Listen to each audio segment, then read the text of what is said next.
galera do YouTube, eis-me aqui, né, para fazer o segundo vídeo da série Rampa. Lembra que eu combinei que toda segunda-feira, por 3 segundas-feiras, eu apresentaria um livro do Rampa. Então, eis-me aqui, apesar de tarde, antes tarde do que nunca, para apresentar o vídeo sobre O Médico de Lhasa, que é o segundo livro da série de livros de Lobsang Tuesday, Lobsang Rampa. Esse livro foi publicado pela primeira vez em 1959 e ele veio cercado de muitas, eu digo expectativas em relação à sua publicação. Por quê? Porque quando o Rampa lançou a terceira visão, ele recebeu muitas críticas de pessoas que não concordavam com o que ele estava falando, não concordavam com essa história toda de clarividência, de projeção astral, de terceira visão. E o ser humano, ele tem muito disso, né, gente? As pessoas, elas têm muita tendência a criticar aquilo que elas não conhecem, né, e que elas nem querem conhecer. Eu não sei se vocês já assistiram, mas tem um filme com aquele menino Brad Pitt, que são 7 anos no Tibete. E eu achei esse filme muito interessante para a gente entender um pouquinho da ótica daquelas pessoas, da cultura daquelas pessoas. Tem uma cena que me chama muita atenção, que ele faz questão de dizer, né, a personagem Brad Pitt, ele é um atleta, um alpinista de sucesso, um cara já super viajado e muito frio nas relações, muito arrogante, porque se considerava melhor do que todo mundo, a última bolacha do pacote. Mal sabia ele que a última bolacha do pacote está sempre quebrada, né? Enfim. E aí eles chegam e eles conhecem, junto com um rapaz que não era amigo dele, mas de acordo com as imensas dificuldades que eles enfrentaram, eles dois chegam ao Tibete como amigos e eles conhecem uma moça, que é a alfaiate, né? Que é a pessoa responsável por fazer as roupas da realeza ali. Não da realeza, mas porque não existe realeza lá, tô falando besteira. Mas do Dalai Lama, daquelas pessoas que vivem ali, né, no mosteiro, nos monges. Então ela é a responsável por fazer as roupas deles. E aí, né, ele começa, né, todo pavão, todo pimpão, vou conquistar, né, eu sou o cara, eu sou o melhor alpinista que existe, então vou conquistar. E chega um momento que ele fala para ela das inúmeras medalhas, dos inúmeros troféus que ele tinha, das conquistas, que ele era o melhor alpinista, que ele era assim, que ele era assado. E ela olha para ele e fala assim: tá, tudo bem, você ganhou esse monte de medalhas, mas para quê? Por que vocês competem? E ele fica pasmo, sem ter o que dizer. Porque para mim, essa é uma das grandes diferenças entre o povo do Ocidente e o povo do Oriente. O povo do Ocidente, ele tem a necessidade de ser melhor. Esse povo aqui, tá, gente?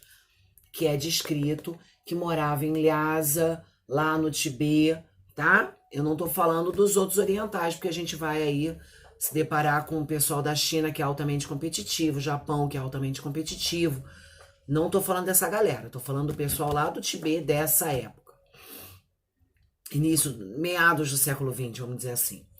Então, eles não são competitivos. A importância, a vida deles, a partir do momento que o astrólogo dizia qual era o seu propósito, era ser o melhor possível dentro daquele propósito, mas o melhor de si. Que eu seja hoje melhor do que eu fui ontem e anteontem, que eu seja amanhã melhor do que eu fui hoje. Essa era a perspectiva. Não era uma perspectiva de competição com o outro, porque na visão deles o outro não existe.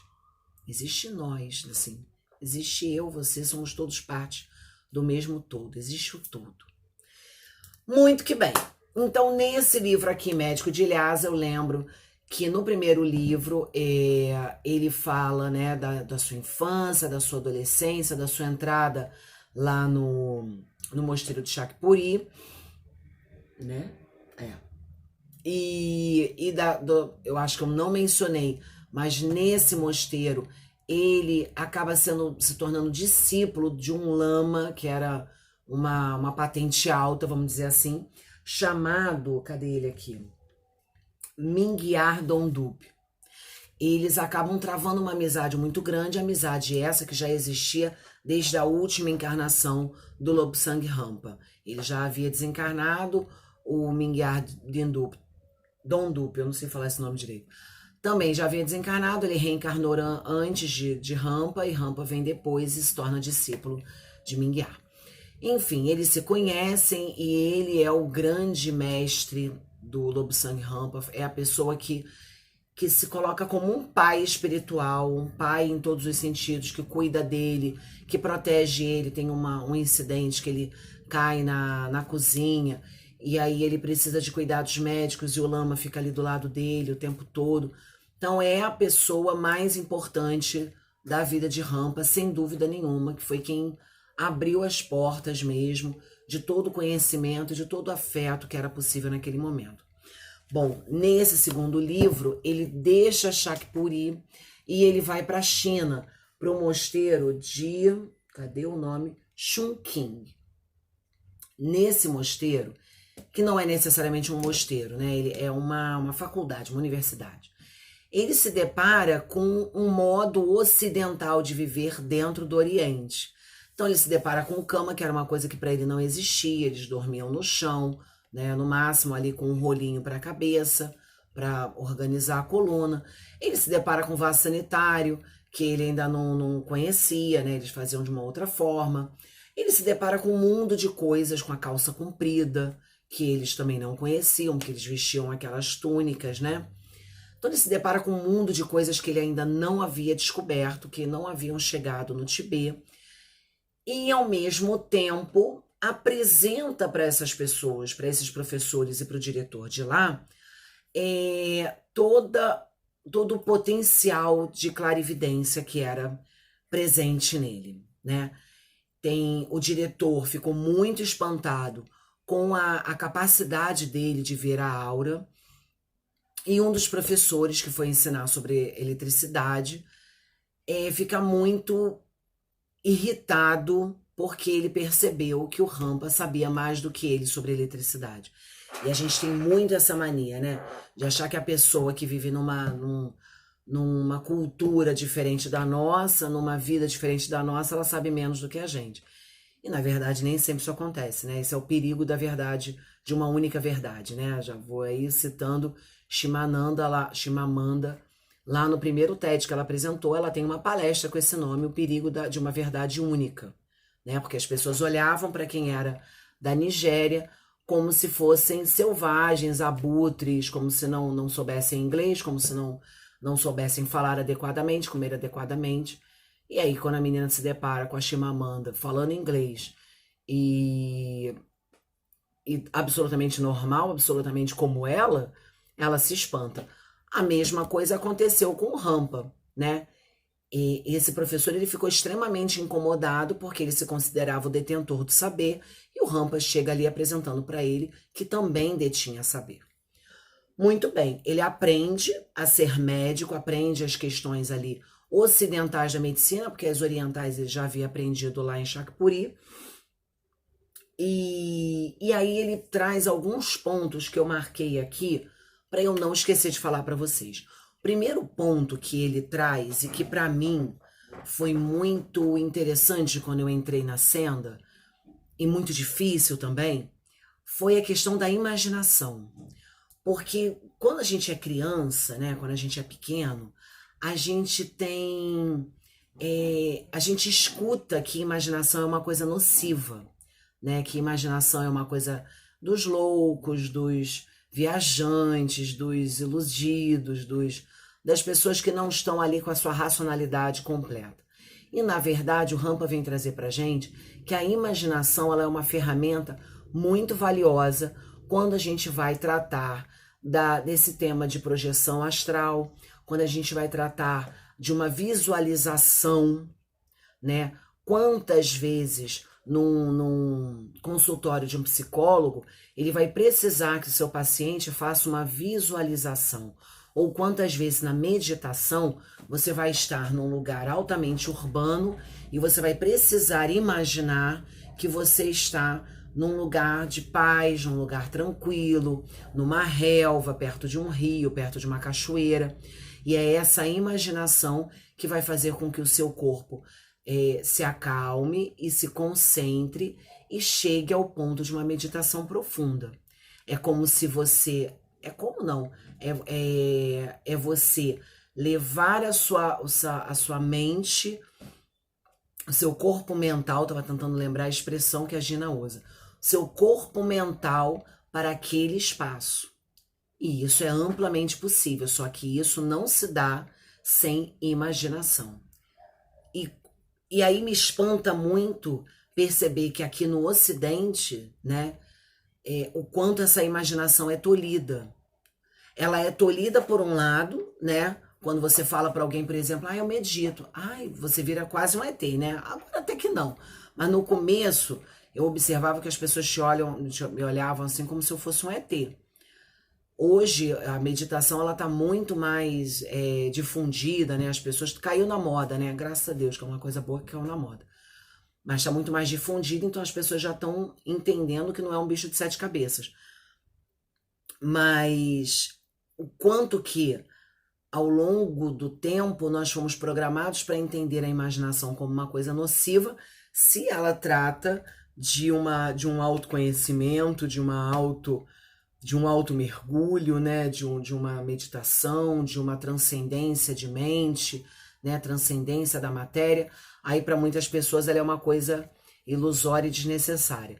Mas o quanto também a nossa imaginação é alimentada pelo medo, pelo ódio, né, pela raiva, pela ira, pelo preconceito, o quanto a nossa imaginação é enriquecida com isso, nos filmes que a gente assiste, nas novelas que a gente assiste, até nos livros que a gente lê. E aí você vai falar assim, Carla, tá louca? Tá falando daí dos livros que vão trazer uma coisa nociva? Gente, tem uma frase de Paulo que eu gosto muito, que diz assim,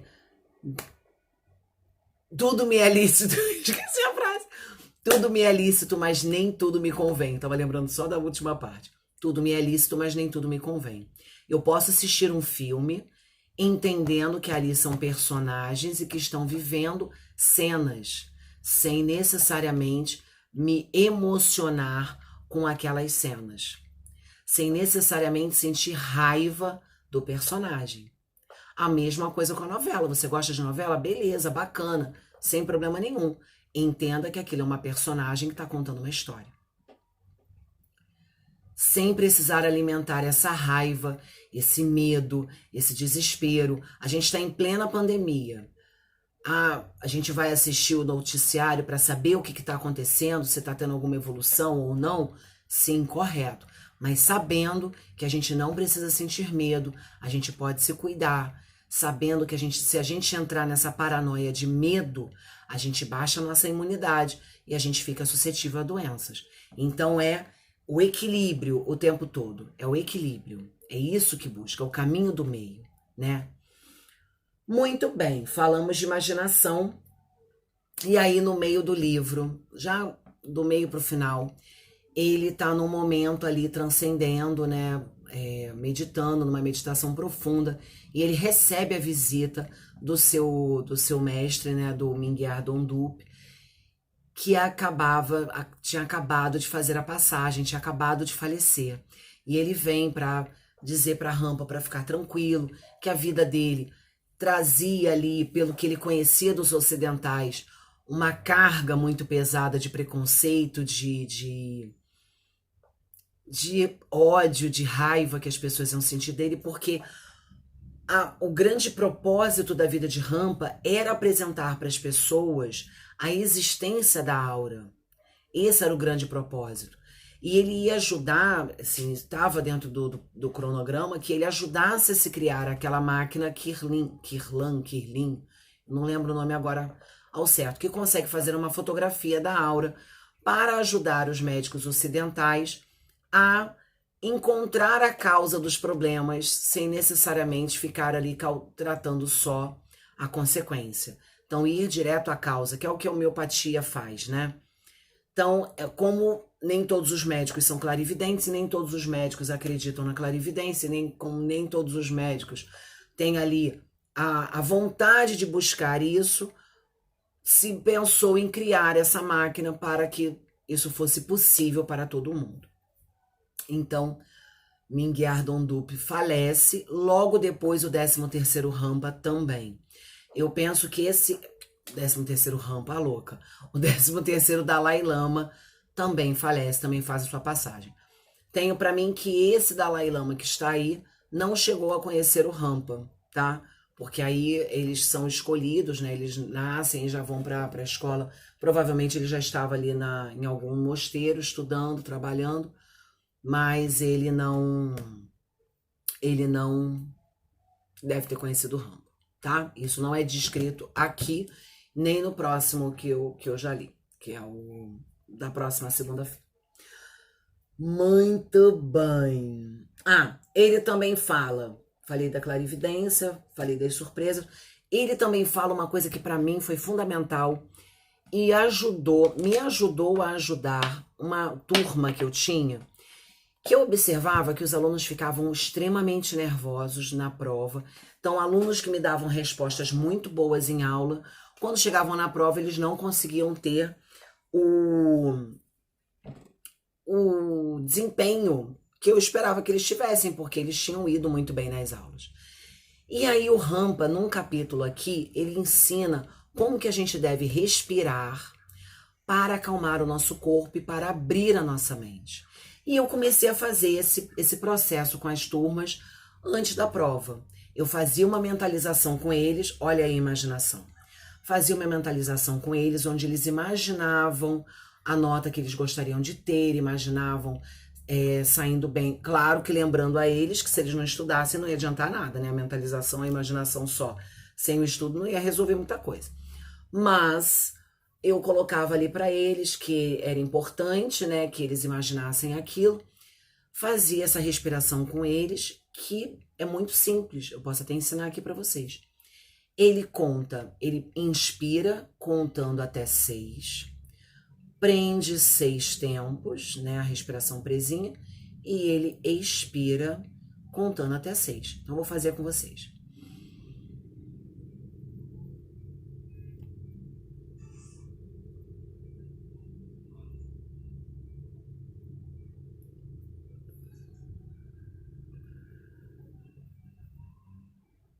Se você fizer, é bem simples, viu? Se você fizer quando você tá nervoso, eu te garanto que vai te acalmar. Ele ensina também, ao invés de você fazer aqui a conta, é você segurar aqui no seu pulso e contar 6 pulsações, aguardar 6 pulsações e soprar em 6 pulsações. Conforme você vai se acalmando, você vai alargando, vai para 8, vai para 10, até que você vai perceber que você está num outro estado de espírito e você consegue pensar com muito mais clareza. Ele fala do quanto a respiração é importante e quanto a gente esquece disso, né, gente? Se a gente não respira, a gente não vive. E a gente respira muito errado. Tem uma outra respiração que ele ensina, que é uma respiração para limpar o nosso pulmão. É bem interessante, mas essa daí eu não tenho como explicar para vocês, eu acho que vocês têm que ler, né? Senão, se eu explicar, perde a graça, né? Mas muito mais legal o Rampa explicando. Bom, no final do livro, ele conta sobre a invasão da China sobre o Tibete. E ele acaba sendo alistado, não sei se é alistado a palavra, mas ele acaba sendo incluído lá no governo lá chinês, no exército chinês, como médico. Ele começa a trabalhar em clínicas como médico e ele faz um trabalho muito bom, porque ele consegue, através da hipnose, através da respiração, através da medicina oriental, ajudar muitas pessoas a sentirem o mínimo de dor possível. E aí ele começa a contar da destruição do Tibete, da destruição ali daquela cidadezinha, né, da China, onde ele estava, que eu vou falar o nome aqui, que eu já esqueci, Chongqing. Começa a falar da destruição da universidade e de toda a destruição que a guerra traz. É danado esse pedaço, não é fácil de ler, principalmente quando você vê que uma pessoa boa, uma pessoa que está ali buscando fazer o bem, né, buscando ajudar as pessoas, está sofrendo tanto, está sofrendo tão desnecessariamente. Muito parecido com o que a gente vê ainda hoje no mundo, né? É isso, people. Espero que vocês tenham gostado. Se vocês conseguiram chegar até aqui, muito obrigada. Dá o seu like, compartilha com quem você acha que precisa assistir esse vídeo ou conhecer a história desse cara formidável. E é isso. Beijo de lua.